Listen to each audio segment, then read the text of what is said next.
রাধে রাধে, কেমন আছো তোমরা সবাই? স্নানটা করে নিয়েছি, তারপর তুলসী তলা ধুয়ে দিলাম। রাত্রে কিছু ছোলা আর কয়েকটা কাঠবাদাম ভিজায় রাখছি। আর আমি আরেকটা কথা বলে দিচ্ছি, আমি যে ভাষায় কথা বলছি বাড়িতে সে ভাষায় তোমাদের সাথেও কথা বলি।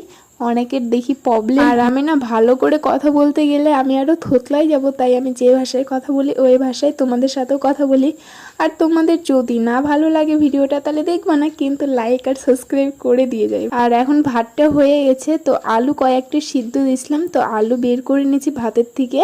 আর টমেটো কেটে রাখছি, আর ছোট মাছ কয়েকটা ছিল, তো ওইগুলো দিয়েই আমি এখন ঝোল করে নেবো পাতলা করে টমেটো দিয়ে। আর এখন চলে আসি ঘরের মধ্যে বিছনাটা চেঞ্জ করার জন্য, মানে বেড কভারটা ওটা চেঞ্জ করে নিলাম। আর এখন না টক টক আর ঝাল ঝাল খাওয়ার ইচ্ছে হচ্ছিল, তাই দেখছি যে বেদানা আছে আর কয়েকটা কাঁচা লঙ্কা আর লবণ দিয়ে ভালো করে ডলে নিলাম। আর টক বলতে আমার কাছে শুধু লেবু ছিল এখন, তাই লেবুটাই দিয়ে দিচ্ছি, এর মধ্যে ভিটামিন আর কিচ্ছু